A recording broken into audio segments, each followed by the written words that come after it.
Your mother and father and their respective families have a very, very impressive background. Your grandfather, Lloyd Copeman, Right. He actually, which is incredible, and some of the research my team and myself would do, has a patent for toaster, refrigerator, and electric stove.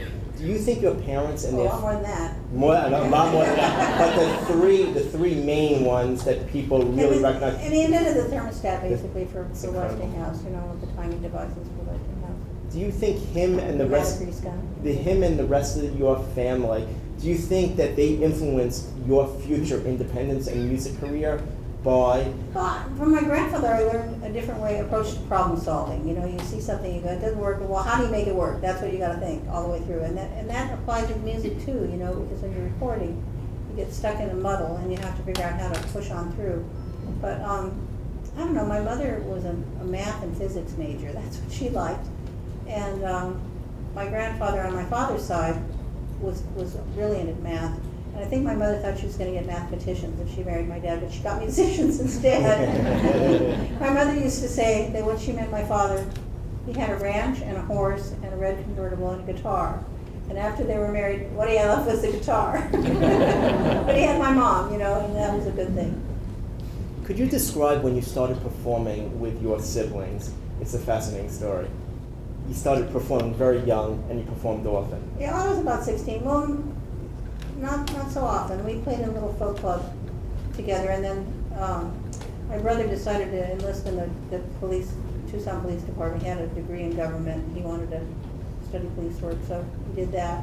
And the police department thought ill of him hanging around with a lot of hippie beatniks, at these folk clubs. So he stopped that pretty early on. I was kind of mad at him because we had a nice little family trio. We sang folk music.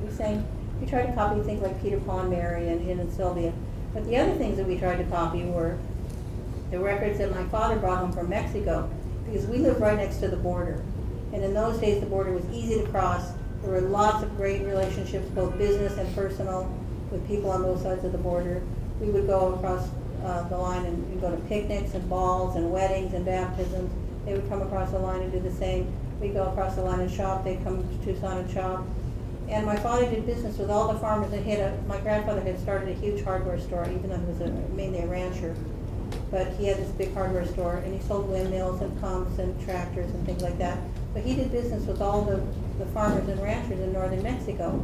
And my dad would get in his car and he would make these business trips, within a 4 days drive from Mexico. So there was a tremendous connection in those days, culturally, economically, emotionally, with between northern Mexico and people in Tucson. My grandfather was born in northern Mexico, so those Mexican songs that I had, they were always in our family music. And when I heard people like, bluegrass singers, for instance, playing from the Deep South, their themes were agrarian, about broken hearts, about living lonely lives, about hardscrabble lives, that you have when you live in the country. And they were very much like the Mexican songs that we learned, that were coming from the ranchers areas. So we loved those Mexican songs. We felt like they had a really good place with the traditional folk music that we liked also.